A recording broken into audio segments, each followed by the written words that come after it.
সখিনা বাবা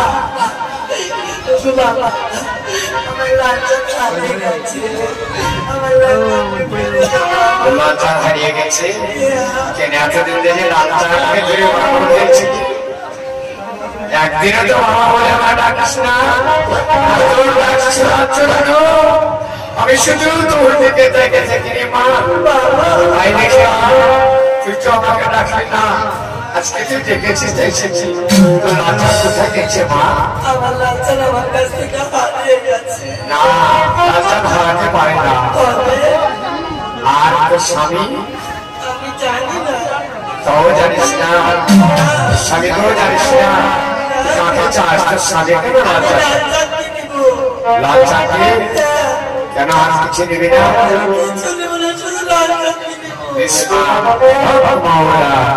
এখানে একটু বস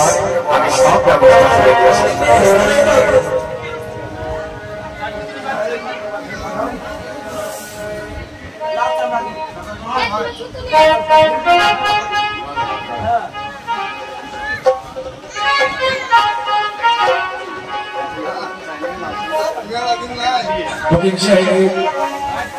বাদশা দেখো সামনে তোমাকে দাঁড়িয়ে দেখো চিনতে পারো চিনতে পেরেছি রবির সাহেব কি সাকিরা তুমি কি এই অবস্থা সাকিরা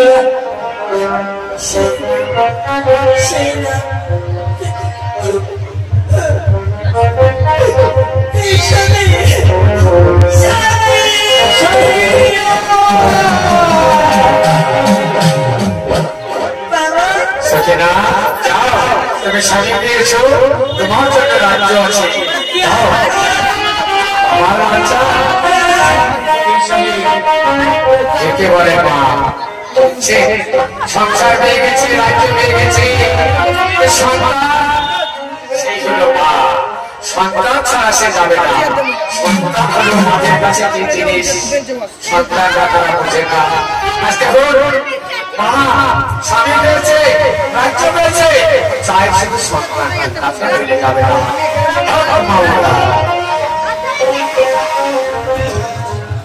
মা এই যে তোর লজ্জা হ্যাঁ লজ্জা বাবা ডাকছে না কেন ডাকবি ডাকবি মাওলা আমি যান বাবা আমি যান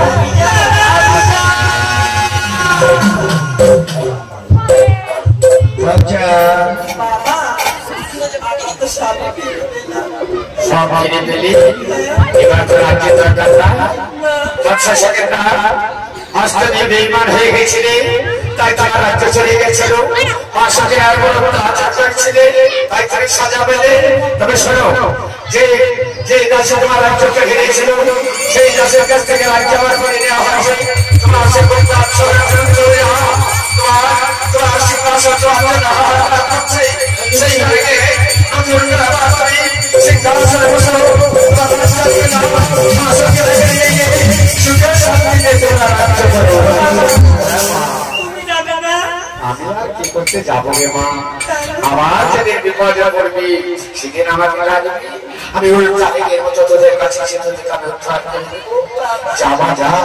তোরা তোদের সিংহাসনে চলে যা তাই হবে বাবা তাই হবে আজ সেই সময় আমাদের যাবার বেলায়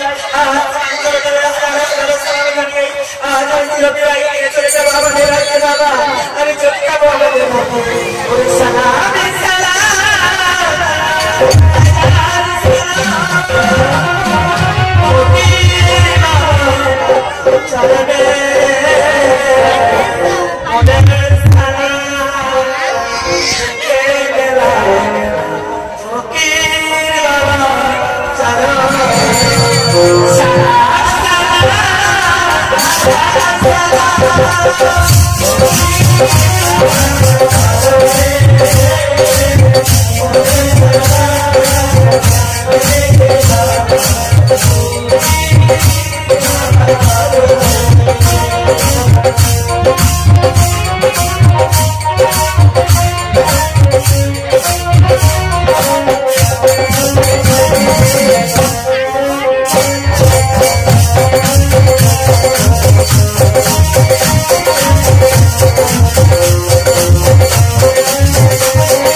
তবে দেখুন আজ আমাদের যে পড়াটি ধরেছিলাম কথা করে দিয়েছি ভুল হলে ক্ষমা করবে, ক্ষমা হচ্ছে নতুন লক্ষ্য। তাই আমাদের গান এখান থেকে সমাপ্ত। আমাদের গান শুরু হবে রাত্রে 8:30 থেকে 9টার মধ্যে।